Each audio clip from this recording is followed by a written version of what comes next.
Lord has made. Let us rejoice and be glad in it. Okay, so Nick Gorgas has our opening prayer. Let's bow our heads. Heavenly Father, you are the one true God, maker of heaven and earth. Lord, we are just awestruck by what we see and the things that we've made and the things we are learning of thousands of years ago. Thank you, God, for your mercy and your blessings. We're grateful to know that all these things have come together in a way that you preordained, that we are here because you preordained. I pray for continued safe passage through all these wonderful places we see. Thank you, God, for the time we're being here, for the people with us. Thank you for finding this wonderful leadership. And I pray for continued safety in your presence. Precious name. Amen. Amen. Thank you, Nick. Thank you so much. So proud of you all.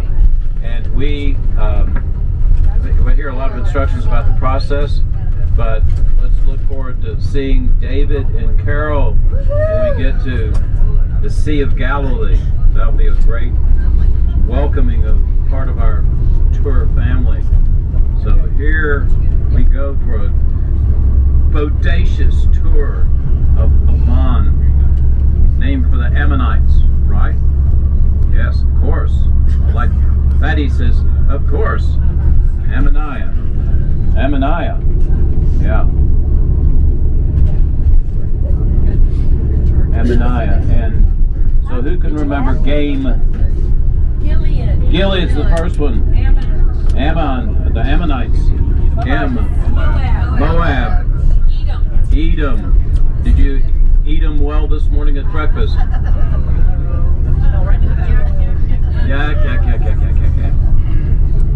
Yeah, you eat them all. Thank you, Don.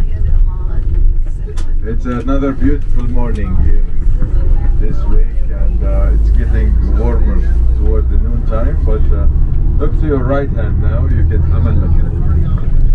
This is one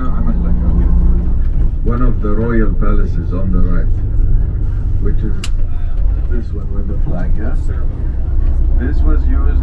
It's abandoned now, but it was used by the mother of or the family of late King Hussein. So when his father died, his mother stayed in this palace until she died.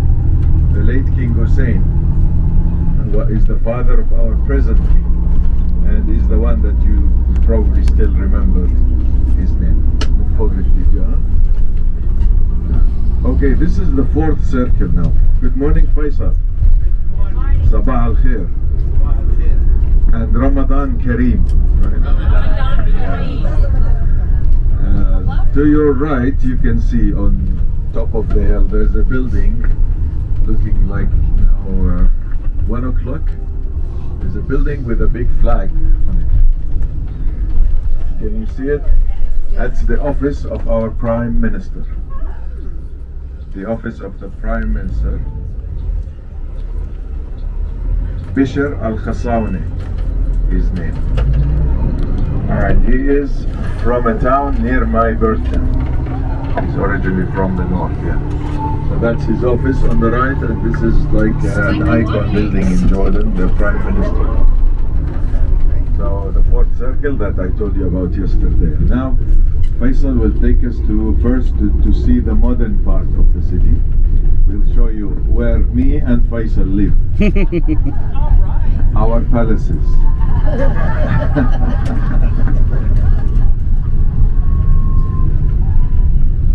There's a beautiful bridge. Beautiful bridge connecting this area where your hotel is called Jabal Amman with Abdul, the beautiful district with look at the view on the left, although it is dusty, but you see how Amman spreads over all these mountains. It is definitely a mountainous city. It's not at all a flat city. And Amman west on the right, Amman west is the modern part of the city. Amman east on the left side, far away, is the older part of the city and the most populated parts of the city. I call it the real city, because this bus cannot go on many streets of Amman, old Amman, because they are very narrow and also they are steep. I'll show you how Faisal and I, maybe the other district that we live in, we have to climb lots of stairs to get, or people who live there. I don't live there. I live in the suburbs, and that's where I showed you yesterday. Where are you? Okay, we have to choose the route for you just to see the nicest villas. And this is the market, or let's say a little this commercial area. This is very busy at summer nights. This area is very busy with the Jordanians who stay. They don't look at this one on the left. But try to look at the villas and the beautiful private. They are all private, one family villa. Sometimes the extended family, as he said. And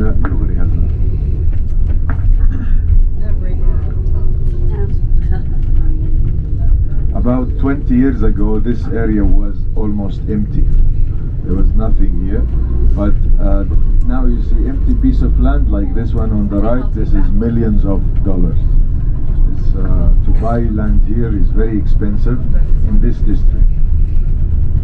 And there's the western district of Dabuk, that's where the king lives. Also, these two districts are very well organized, and also a lot of good services and expensive. Starbucks on the left, 24 hours. 24 hours. Look to your right, you see the Louis Vuitton. Yeah, Taj Mall. This is a very modern shopping mall where you can find all these big brands. Taj, T-A-J. Taj means the crown. Look at the view of the city back there. And look to your left, you can see the Saudi Arabian embassy. Please, near the embassies, do not take photos. This is the luxurious Saudi Arabian embassy. Wow. And on the other side, here on the right, this is the Syrian embassy. Embassy of Syria. They have troubles now in Syria, as you know, but usually there are many people lining up for some paperwork. Because in this country, we have at least 2 million Syrians living. Out of the 11 million people living in Jordan, there are about 3 million non-Jordanians, including the Syrians, the biggest nowadays. And we have many Iraqis. Look at this one on the left. I love the door. Individual homes. Most of the ambassadors and embassies in Jordan are moving to this area. For example, here on the right you can see the flag of Tunisia. Right here. The red flag with the crescent and the stuff. There's a flag now of Hungary coming on the right soon.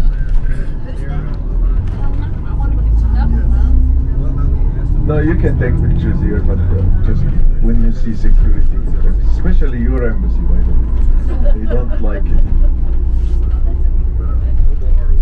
So this is the Hungarian embassy on the right.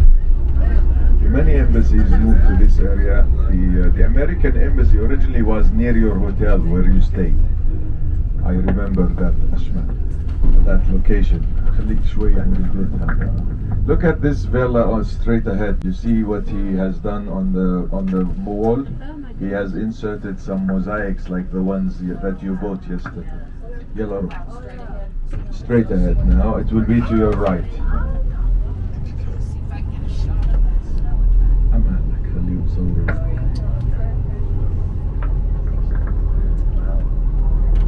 Okay, got it. Thank you. I like this villa here coming soon on the right with the fence, a very simple fence with the stones. It's like an old dubri. Yeah. Strange to find it in this luxury region. They are gorgeous places, yes. American dollars, you're talking 3 million maybe. The land and what's on it, of course. Sometimes the furniture is 1 million.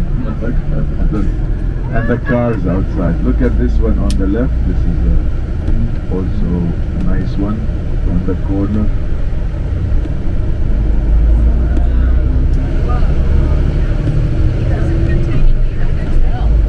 So many of your American citizens who work in the embassy, they live in this area also. Yeah, just to know where your tax money goes to.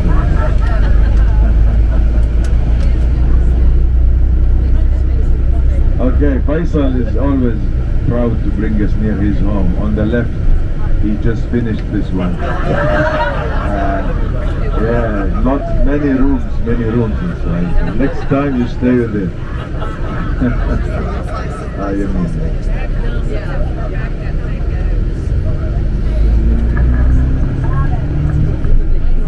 He says after you leave, he's buying a new one.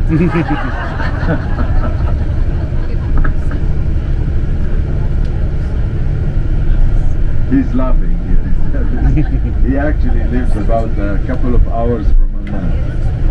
In a nice village, I know that. Where it's a town actually. And it's a beautiful one called the Mafraq. Mafraq. Yeah, you know Mafraq. Yeah, you know Mafraq. Don was in Mafraq, and many of you guys 4 times already. So I want you now just not to show your phones or your cameras from the windows, please, because we're getting close to your embassy and they don't like it. They may stop us for an hour checking on photos. If you want to see it, later, go to Google Earth and zoom it. You will find everything inside. The swimming pool as it. But it says, the rules here says no photography, so there's a base. Which they don't announce about it here, that there is a base. They say there is like some trainers coming from the US to train our army. It is a big one, yeah, I've been inside. On the side here it says new route South Rim. Does that go back to your comment about having new route? See on this? Yeah, this is, no, this building is actually, yeah, they're selling the roof only. So, many of the buildings now, you will see now, after we leave this traffic light, you will see apartment style building. So it's like 8 apartments in a building and then a roof. The roof includes a unit on the top and the terrace outside. So this is more expensive than the apartment, because you have exactly like that building, or like 11 o'clock, you see the roof on the top with the terrace. So that means she's been selling the top. The lost and found. Yeah, that's the John Susan. Alright, serious comment. This was left in the bus. Very nice sunglasses. Whose are they? We'll pass them back. The one who also lost her passport. Yes, I know you're thinking it. You're here, girl. It's a new day. So yesterday.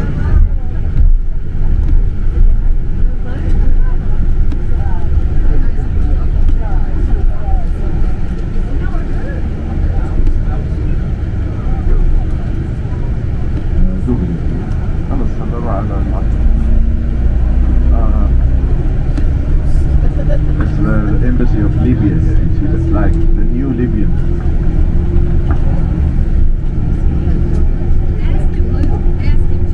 The old Libyan flag is all like green, all green, one piece. Like Saudi Arabia also, they have green flag with some Arabic writing, which is the testimony in Islam. You believe in one God, Allah, and His Prophet Muhammad. They have the swords, of course, which usually a symbol of power, a symbol of knighthood in the Arabic culture, the sword. Fanny, why are all this is Amman's municipality choice.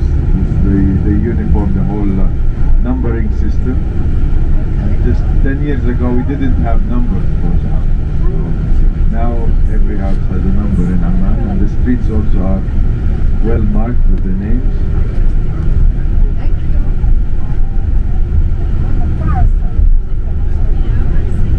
So mail is delivered to your PO box, not to your home, unless if you use the DHL. Look at this one on the left. Sorry. Is it for sale? This is now sales for rent. In Arabic, it says for rent. I can afford that. About 20 of us that skip camping. Huh? Skip camping on Airbnb. There's a coffee shop that we come sometimes with the family. A Sanaber on your left. The simple one. Simple one. And straight ahead, I don't know if you see some flags there. There's a very famous sports club, and also we have the restaurant and the ballroom there in this club. It's called the Orthodox Club. It's on the right now. At the end of the street, you see a flag. They win usually the basketball championship here in Jordan. So not as famous as the NBA, but it's still good. Good to win.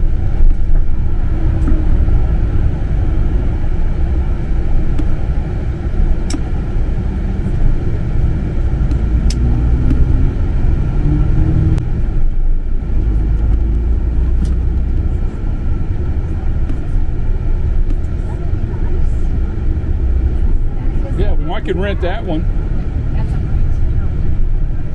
It's a fixer-upper.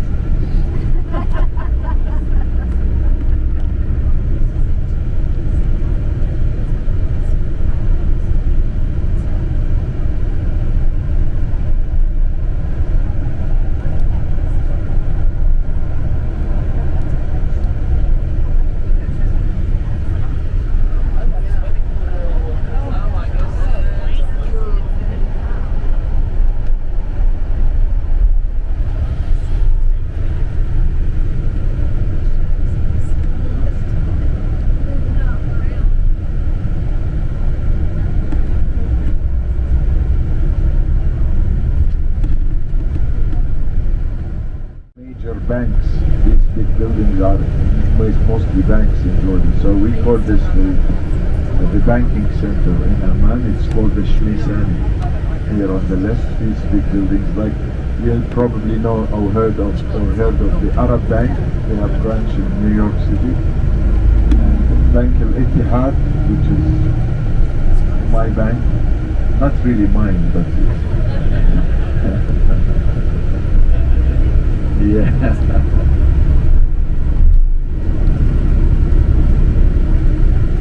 And this area here is one of the very newly developed commercial area in Amman on the left side. They call it the Boulevard.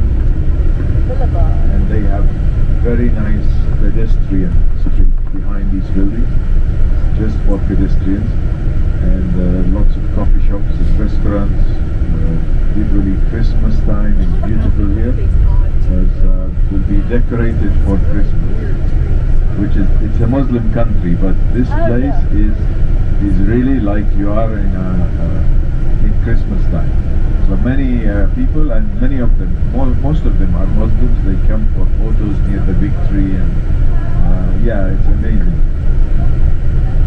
To the left you see another shopping mall called Al Abdali Mall, and there's the tall building behind the one with the numbers. There is a big hospital. Damak is a residential tower. Behind it is another hospital. Yeah, that's a hospital. To your left, look at this building here. This is called the Palace of Justice. See the balance there? It is the courthouse. And coming soon now is a beautiful mosque. On the left, it is the King Abdullah I mosque, famous with its blue tiles and huge size. أنا لا هو يعني شوي بس بتاعش مرة بس بصور في ناس بصور. You can take pictures here, it's okay. Behind it, if you see the green dome back there behind the mosque, is our parliament. It's like, Capitol Hill. See the mosque, a beautiful mosque. On the right is a Egyptian Coptic church. You can see the cross, and just across the street from the mosque. And usually the photo of the mosque and the church together is a photo that is used to show how the tolerance in Jordan. Ministry of Education here on the left, an important building. We have many students, and another church on the right. You see this? This is an Orthodox church. The Church of the Annunciation. It is a Greek Orthodox. Oh, they are local Orthodox, but we call it Greek Orthodox because they follow the Greek Archbishop in Jerusalem. And if you want to go to Syria or to Lebanon or to Iraq by land, you come to this area. This is a police department here. For every district, they have a police department. In our system, these buses, for example, here on the right, let me see this bus, هذول وين رايحين? It's to Saudi Arabia and Syria. This one is for Syria, yeah.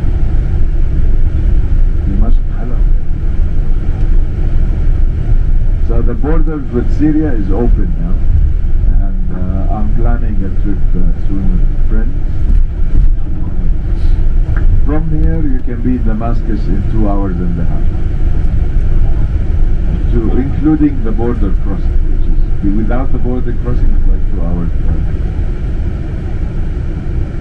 To Americans it's well, Syria is a safe place now, but you have many restrictions going. And also the Syrians have restrictions for Americans and Europeans. They will check your passport. If you have an Israeli stamp, they will not let you in. I once had this problem before the war in Syria. We used to send many groups there. So once I discovered that one of my passengers had an Israeli stamp. So I told him you have 2 choices, either to come with me to my home and stay for 2 nights until your people come back, or you can, in a professional way, tear out that page from the passport. Okay? And then when you go back home, explain to your people what happened, and they will understand. So he went with that choice. And he finished his trip, so they didn't discover that. So he kept that page, but I kept this one.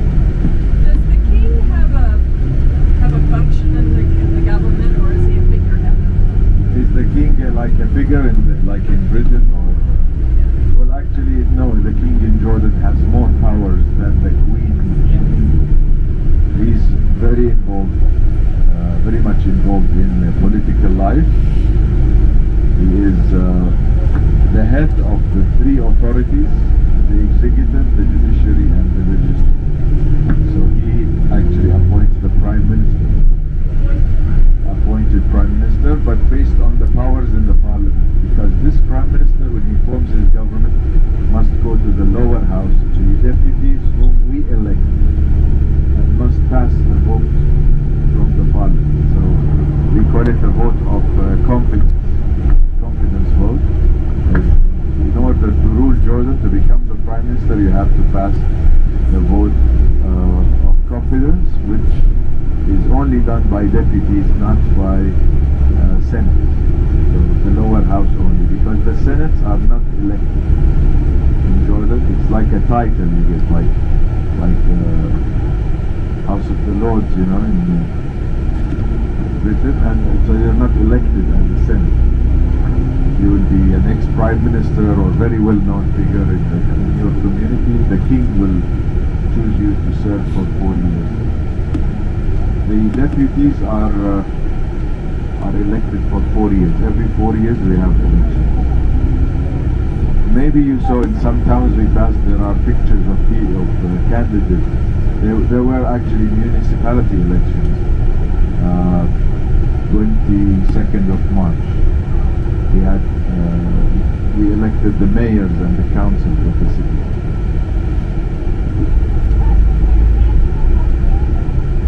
The healthcare is good actually here if you like to go to a government hospital, which includes long lines sometimes and waiting time. But if it's urgent, it's very good actually, and it is almost like free. Even if you go to a public hospital, it's very cheap. Unlike the private ones, it is expensive for Jordanians. But for you guys, you will feel that it's cheap because it's very expensive in the States. So the medical services in Jordan are very well known in the whole region. This school is starting the day here on the right. You see the girls?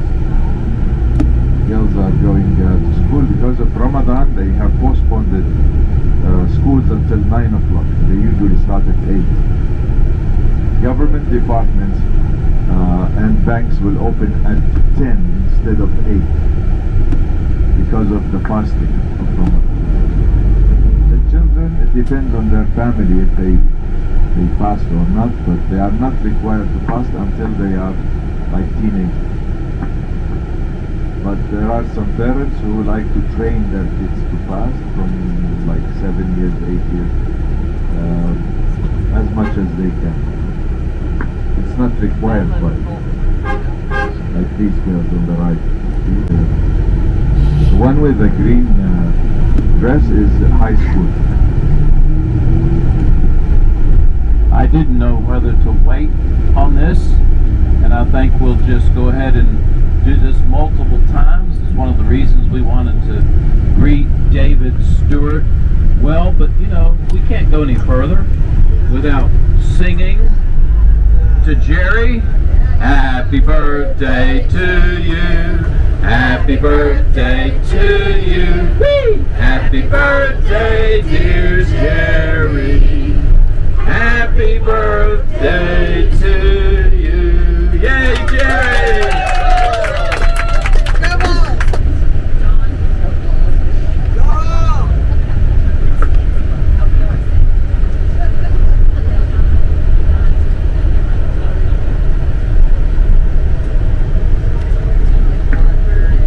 Okay, we will show you the citadel of Amman from outside, because it's also a big site, but I think it's better to spend more time in Jerash for you, the next site, because it's more intense place, and you see a good example, a protected area without any modern buildings.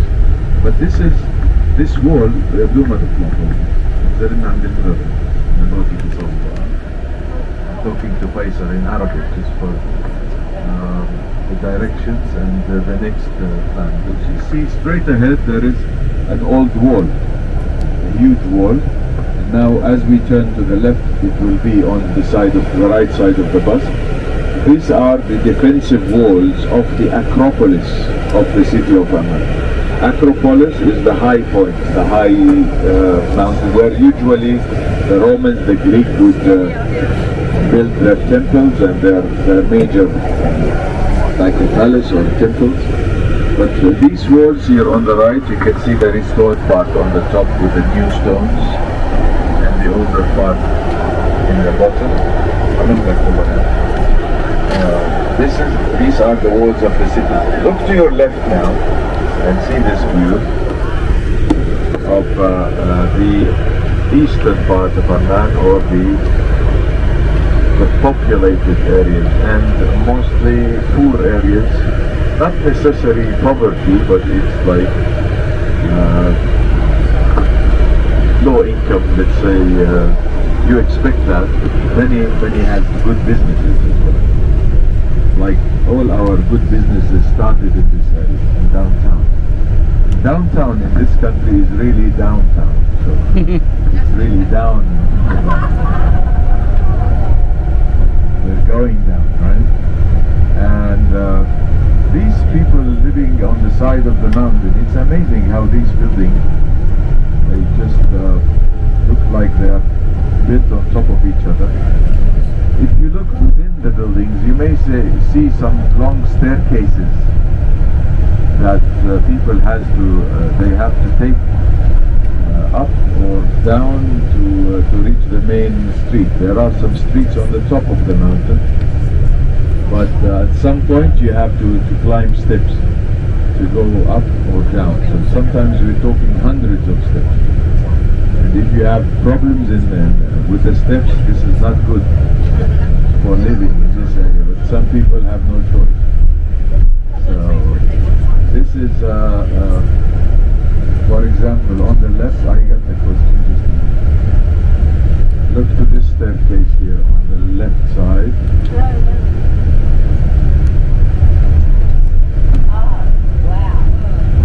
See that one? More and more. That one, look at that one. Okay. So you better not forget any of the grocery when you go back home. Amman لك الملك To the left you can see the security here. This is the entrance to the royal palace, the traditional royal palace, with the crown on the gate.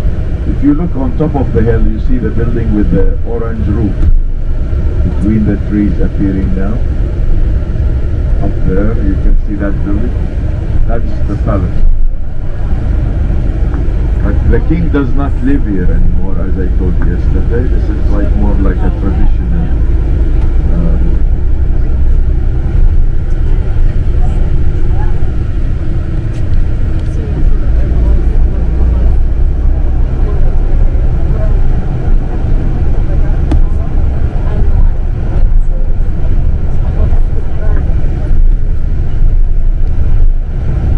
Okay, this is now the main street in downtown. So the start of it, you see most of the shops are still closed because of the fasting here. No shoppers now.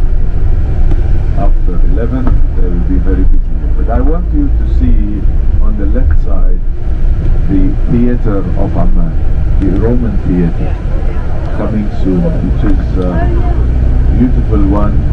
Coming soon, you will see it now on the left side, on the side of the mountain. There's about 5,000 seats of audience here, and it has been under restoration. When we go to Jerash, we will go inside the theater.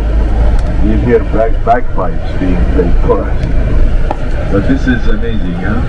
It's built on the side of the mountain because the building you see now is 2nd century after Christ, but the foundations are Greek actually, which means they are like 2nd century BC. And the way you can tell actually is now we will stop you for some good pictures. The Greek used to build their theaters in the side of the mountain, so using the mountain to support the building. But the Romans, with the use of the arches and the vaults introduced in their engineering, they could build a huge building without the mountainside. So if you've been to Rome, you saw the Colosseum, it's standing alone without any mountains behind it.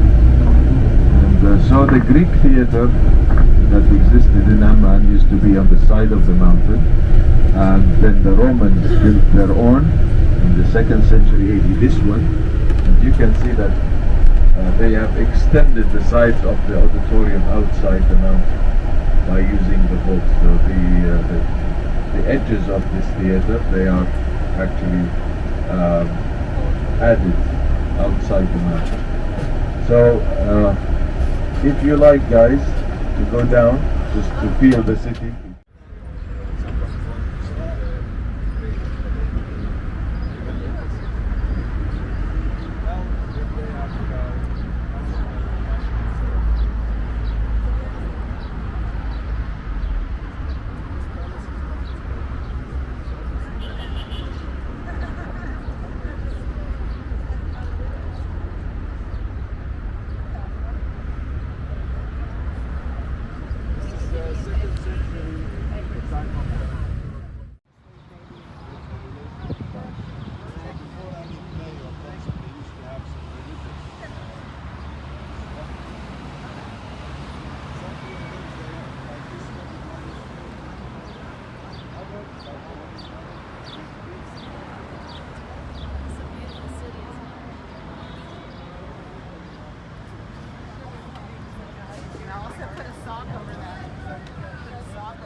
You can see how the traffic changes in the city building up. Everybody's heading to the work, after work. Today is Thursday, is the last day of the week in this country. Friday and Saturday are the days for the weekend. So today everybody is going to work happily.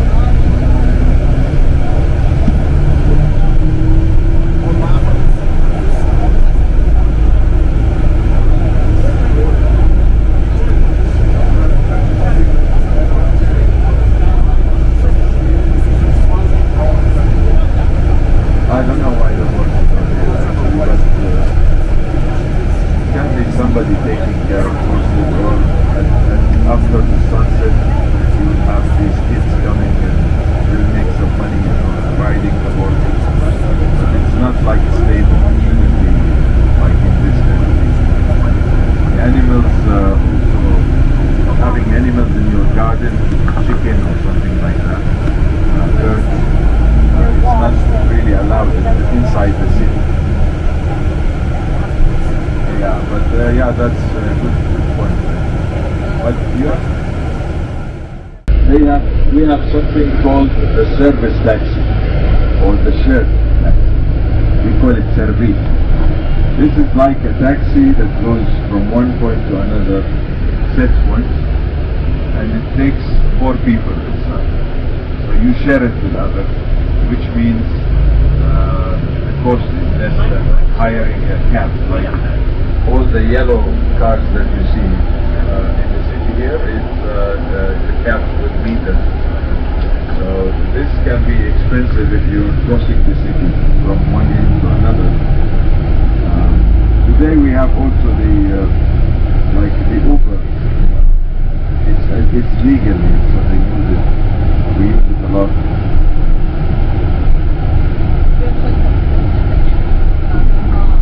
Yes, I was going to talk about that because, thank you for reminding me, but because we passed that citadel, remember the walls of the citadel,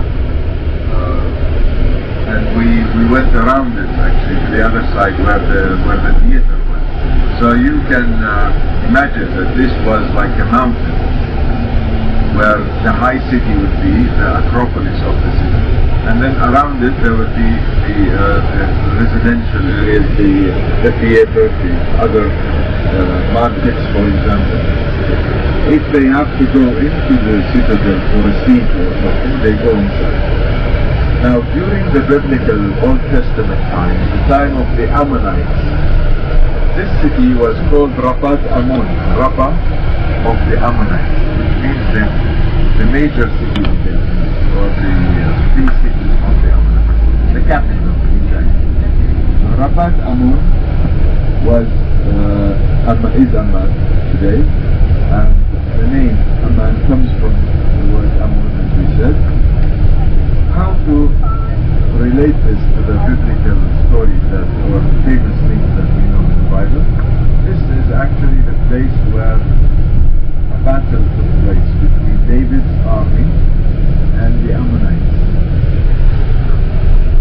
And it's actually a famous battle because in that battle, Uriah the Hittite, Uriah, we call him Uriah in Arabic, Uriah the Hittite, the husband of the beautiful Bathsheba, died in this battle. So around the citadel, it was the place where the siege of King David around Ammon took place, and where they sent Uriah to the front line of the battle there to die. They sent him to die according to the instructions of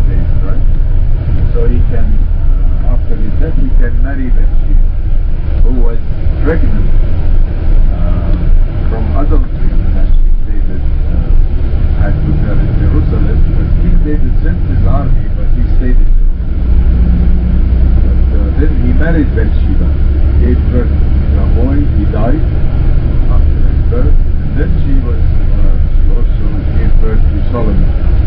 She is the mother of Solomon. So the husband of Bathsheba died here in Amman. The battle with the Ammonites. This is how you relate it now. Why that battle took place? Also nice. David was a friend with the Ammonites. King David was a friend with the king of Ammon. Now this king was in a good relation with David. He died. So his son became in his place King Saul. David sent a group of people to give condolences to the new king. While the delegation was here, they camels in the city. People will stop by this tent where he has the camel, and many people like to buy camel milk. That's why he's here. So back to David, he sent his delegation to give condolences to the new king of Ammon. Stories in the Bible says that some of his people, the ministers in his court, convinced the king that these are coming as spies, and that David's intention was to take his kingdom after his father died. So he sent them back to David, but with their clothes torn apart and their beards shaved, half-shaved, which was like insulting the delegation, send them like that today. So David decided to send his army to deal with this, to revenge this insult. Yeah, the sins of David, killing Uriah and the adultery with Bathsheba, which he regretted all his life later on, with the beautiful songs also that are attributed to him. So this is one thing that you can relate Amman with the Bible. Then Amman became part of the Decapolis. Decapolis, the 10 cities in the Bible. And it was called, back then, Jesus' time, Philadelphia. Amman was Philadelphia. Philadelphia of the Decapolis, we call it today, because there was another Philadelphia in Turkey. That is one of the 7 churches that we read about in Revelation chapter 1. The Church of Philadelphia. That's a different one. There's one in the US. Very different. Is there a Mississippi? Good to know. So Philadelphia. Philadelphia, you know how this city got this name. It was actually a Greek king. His name was Philadelphus. Ptolemy II, Philadelphus. 218 BC. The city was named after him. Philadelphia means the brotherly love. Philadelphia. Philly or Phil is the love of. Philly icons, they were called the supporters of icons back in the 8th century. So the 10 cities were actually visited by our Lord in the ancient times. The Bible tells us that he came to the Decapolis cities. He actually made one of his miracles in the region of the Gadareans. Gadara was one of the Decapolis cities. Gadara. That is in Jordan, but it is far from where we are going. We will not reach that. By the way, the story of Amman is in 2 Samuel 10 and 11, and also you find the same one in Chronicles, 1 Chronicles 19. I wanted to quote to read for you something from the Decapolis. Very dense area. This is one of the Palestinian refugee camps. It is a city, you say, this is not a camp, this is a city. But actually it started as a camp. It started with tents. After this one, it was after 1967 war. Many Palestinians had to come to Jordan, fleeing the war, thinking that maybe we stay in these tents for a month or weeks and then go back. And they are stuck here since that time. And we have even Palestinian refugees from 1948 living in Jordan now. So we call it camps, yeah? But it is actually now, it started as tents, then they moved into bricks and shelter, like metal shelter on top. And then they allowed them to build homes, one story only, and then they allowed them 2 stories, now they reach 3 stories. And this one has 140,000 within about 1 square kilometer, less than. Palestinians are Arab, yes. And do you know how many countries in the world speak Arabic? 22. Yes. Jordan is one of them. 22. Jordan is one of them. Let me remind you of some of these. You call them Arab countries. But don't think of Iran as well. Iran is different. Many people mix between Iran and think that it is an Arab country. Actually, no. They have lots of issues with the Persians. The Pharisees or the Persians, they are in Iran. Now, Iranians are Muslims. That's maybe where the mix comes from, because Arabs mostly Muslims. I say mostly because I am an example of a Christian Arab. There are also, I met an Israeli who's originally from Iraq.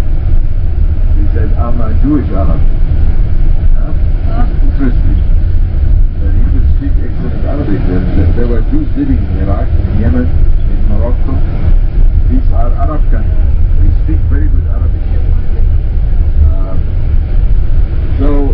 In the Middle East here, the countries, the Arab countries include Jordan. The Palestinians, of course, are considered one of these 22. Syria, Lebanon, Iraq, Kuwait, Bahrain, Qatar, the United Arab Emirates, where Dubai is, Oman, Sultanate of Oman, they call it, Yemen, where the war now taking place, Saudi Arabia.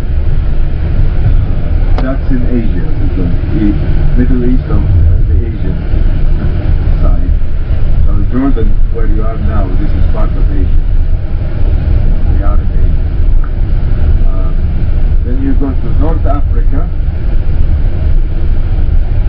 We use the term Middle East, but when we say geographically where is Jordan, we would say, like in schools, this is Asia. And the point where Asia meets with Africa is now today South Israel, and the border between Israel and Sinai in Egypt. So that's the land connection between. And then Asia also includes Turkey, which has Istanbul, is the Bosphorus. If you went to Istanbul, there's this. It separates Europe from Asia. That's where Asia and Europe separated by this Bosphorus water, the waters of the Bosphorus. Yeah, we're crossing a bridge now over this.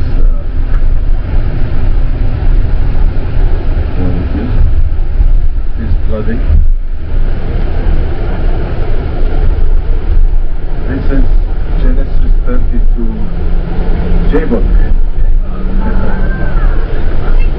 wrestling river.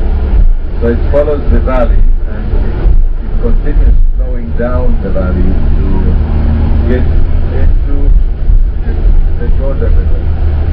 So this is one of the tributaries of the Jordan. It runs in this valley on the right. See? That's the water. So this is the Yabuk or the Jabbok River, when Jacob came back from his uncle Laban's land, he stopped by the banks of this river. And he sent messengers. He was going back to his father, Isaac, after 20 years away from his father's land.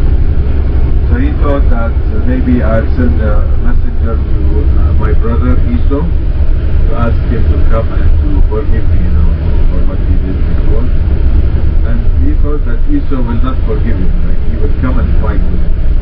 So the Bible says that he put his people and positioned in two camps, two different camps. So if one of them was attacked by Esau, the other one survived. And he called the place Mahanaim in Hebrew, Mahanaim or Mahanaim, which means Mahana means camp, Mahanaim means dual camp, two camps. He spent that night waiting for his brother to come and meet him. So that night, the Lord man, the man appeared to him, or the angel of the Lord appeared to him, or sometimes they said he wrestled with God. So whether it was a physical wrestling or a mental wrestling with whatever, but at the end of that wrestling, he was blessed by the man or the angel or by God by changing his name. He said, before you leave, bless me. He said, what's your name? I'm Jacob. So you will not be called Jacob anymore, but Israel. Because you struggled with God and prevailed or survived. That's exactly what the word Yisrael in Hebrew means. Or in Arabic we say Yisra, Yisrael, which means to defeat. To defeat El is God. He lasted until the sunrise with the wrestling. So is strength or might, something like that, the meaning of the word.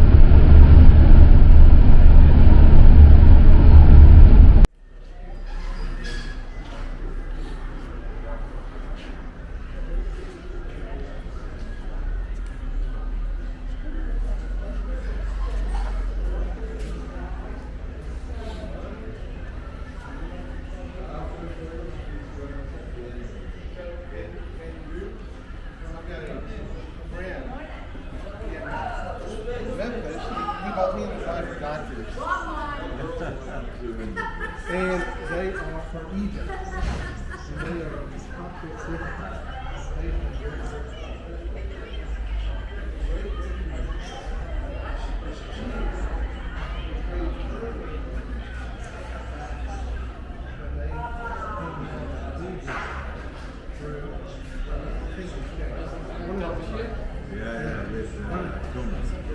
Thomas, okay. And his family, they can trace back to the